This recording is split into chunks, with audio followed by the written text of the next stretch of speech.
स्वागत है। आइए देखते हैं झारखंड में रेलवे का विकास।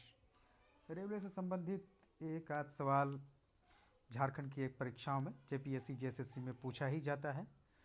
और हाल में भारत मेट्रो रेलवे नेटवर्क में विश्व का तीसरा सबसे बड़ा देश बन गया है, अर्थात सबसे लंबा मेट्रो रेलवे नेटवर्क में भारत विश्व में तीसरे स्थान पर आ गया है, जापान को पीछे छोड़ते हुए।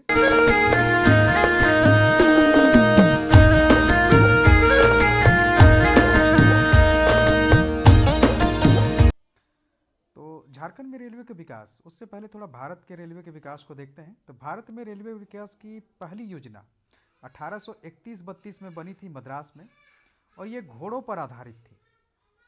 भाप इंजन वाली जो योजना है उसका सबसे पहली योजना 1843 ईस्वी में भारत में बनी, लेकिन भारत में रेलवे निर्माण को मंजूरी मिली 1845 ईस्वी में। और इसी के बाद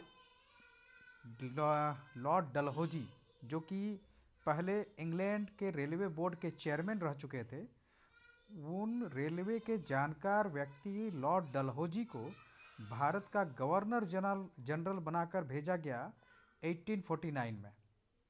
इंग्लैंड में आने के बाद इन्होंने रेलवे के विकास में महत्वपूर्ण भूमिका निभाई थी। और इंग्लैंड में कई ऐसी कंपनियां उस समय स्थापित हो गई थी जो भारत में रेलवे का विकास करना चाहते थे, लेकिन 3 कंपनियों को ही इसके लिए स्वीकृति मिला।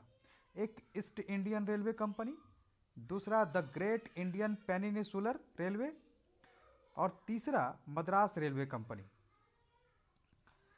इन सब के बाद जो है सिर्फ 2 रेलवे कंपनी के साथ में भारत के राज्य सचिव ने समझौता किया। पहला ईस्ट इंडियन रेलवे कंपनी और दूसरा the great Indian peninsular railway के साथ में भारत के राज्य सचिव ने 1849 के अगस्त में समझौता किया भारत में रेलवे के विकास के लिए। डलहौजी ने सबसे पहले कलकत्ता राजमहल रेलमार्ग को चुना था।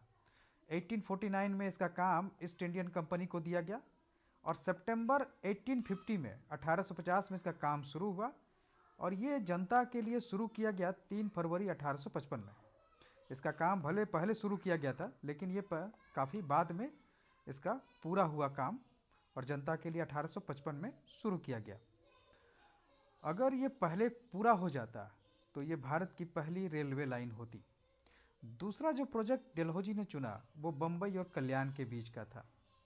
इसका पहला भाग मुंबई से थाने के बीच में 21 मील का जो मार्ग था वो 18 नवंबर 1852 को ये तैयार हो गया। इसको 16 अप्रैल 1853 को जनता के लिए खोला गया था, और ये एशिया की पहली रेल सेवा थी। और इसको पूरा किया था ग्रेट पेनिनसुलर रेलवे ने। अक्टूबर 1850 में इसका काम पूरा शुरुआत किया गया था, और ये पहला भाग इसका तैयार हुआ था 1852 में। ये पहला भाग ही मुंबई से थाने के बीच का 21 मील का रेलवे ट्रैक था। अब आते हैं छोटा नागपुर में। छोटा नागपुर मेनली खनिजों का, खासकर कोयला के लिए, ये अंग्रेजों के लिए एक मुफीद जगह था। तो खनिजों के ढुलाव के लिए, उसके परिवहन के लिए सबसे सस्ता रेलवे ही हो सकता था। इसलिए रेलवे को छोटा नागपुर के कोयला क्षेत्रों में सबसे पहले विस्तार दिया गया। सबसे पहले 1871 ईस्वी में गिरिडीह में रेलवे लाइन पहुंची, और छोटा नागपुर में काम सौंपा गया था ईस्ट इंडियन रेलवे कंपनी को। सबसे पहले गिरिडीह तक 1871 में रेलवे लाइन पहुंची। 1877 ईस्वी में बंगाल नागपुर रेलवे शुरू हुआ था इसका काम। 1916 तक मधुपुर, गिरिडीह, हजारीबाग रोड और कोडरमा स्टेशन जैसे प्रमुख जगहों तक रेलवे लाइन पहुंच चुकी थी। सिंहभूम की अगर बात करें तो बंगाल नागपुर कंपनी वो वहां काम कर रही थी, और चक्रधरपुर संभाग में पहली रेल लाइन 22 जनवरी 1890 को खुली। ये पुरलिया चक्रधरपुर मार्ग का ही एक हिस्सा था जो 72.25 मील था। 18 फरवरी 1891 को गोयलकारो और झारसुगुड़ा इसके बीच का रेलखंड शुरू हुआ। 1905 में रेलवे बोर्ड का गठन भारत में किया गया था। इसी दौरान अकाल के कारण पलामू में बारून और रजहरा के बीच में 1902 में ये रेलवे लाइन बनी। ये मेन काम इसका खाद्यान्न पहुंचाना था अकाल क्षेत्रों में, और 1929 तक इसी रेलवे लाइन को बड़का खाना तक पहुंचाया गया। पुरुलिया रांची राजमार्ग के द्वारा पुरुलिया रांची रेल मार्ग के द्वारा 15 नवंबर 1907 को ये शुरू हुआ था और इसी के द्वारा रांची जो है बंगाल नागपुर रेलवे लाइन के साथ जुड़ गया था। इसका उद्घाटन Bengal governor sir Andrew Fraser द्वारा किया गया था 14 नवंबर 1907 को और इसी के एक दिन बाद 15 नवंबर 1907 को पुरुलिया रांची रेलवे शुरू किया गया था। रांची लोहरदगा रेलवे लाइन जो थी ये पूरा हुआ 1911 को, लेकिन ये ओपन किया गया था 1913 को। ये नैरो गेज था। इसके बाद सिल्ली, चक्रधरपुर, गोयलकेरा और मनोहरपुर ये 1929 में 1929 में ये शुरू किया गया था। 1947 तक अगर हम लोग देखें तो झारखंड में 3 रेलवे लाइन थे। एक ईस्ट इंडियन रेलवे और 3 रेलवे कंपनीज थी। एक ईस्ट इंडियन रेलवे कंपनी, दूसरा बंगाल नागपुर कंपनी और तीसरा लाइट रेलवे कंपनी। इन्हीं तीनों कंपनियों के बिछाए हुए और संचालित रेलवे ट्रैक पर झारखंड का रेलवे अपना जीवन चला रहा था। अब देखते हैं झारखंड में रेलवे के नकारात्मक प्रभाव पर। तो इससे झारखंड की अर्थव्यवस्था पर नेगेटिव प्रभाव पड़ा, क्योंकि खनिजों का दोहन शुरू हो गया था काफ़ी तेजी से। लघु उद्योगों का इससे ह्रास हुआ, वनों का भी ह्रास हुआ था, जिसके कारण पर्यावरणीय और जैव विविधता ह्रास भी देखने को मिला।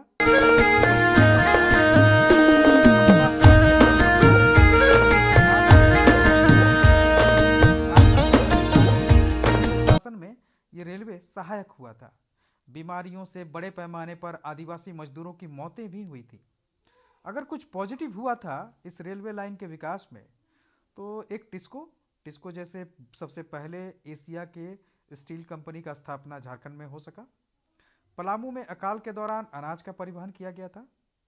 दूरी में कमी आई, जो डिस्टेंस था एक जगह से दूसरी जगह का, वो कम हो गया। लोग अब आसानी से सफ़र कर सकते थे, जिसके कारण आपस में एकता को बढ़ावा मिला। साथ ही इसके कारण छुआछूत में भी कमी आई, क्योंकि लोगों को एक ही कंपार्टमेंट में बंद रहना पड़ता था, बैठे रहना पड़ता था, जिसके कारण उनमें छुआछूत में भी कमी आई। तो ये कुछ पॉजिटिव इम्पैक्ट भी रेलवे के पड़े हैं। 1947 के बाद के रेलवे के विकास को हम लोग भारत के स्वतंत्रता के परिप्रेक्ष्य में अलग से देखेंगे। ये हमारा झारखंड का ब्रिटिश शासन के दौरान रेलवे के विकास की कहानी है। अगर हम लोग प्राइवेट रेलवे की बात करें तो भले आज के समय में निजी रेलवे का विकास को हम लोग देखते हैं, लेकिन अंग्रेजी शासनकाल में ये रेलवे का विकास निजी कंपनियों के द्वारा ही किया गया था। धन्यवाद। अगली बार हम लोग 1947 के बाद में रेलवे के झारखंड के विकास पर देखेंगे, फोकस करेंगे उस पर। झारखंड में किस तरह से रेलवे का विकास आज़ादी के बाद किया गया था।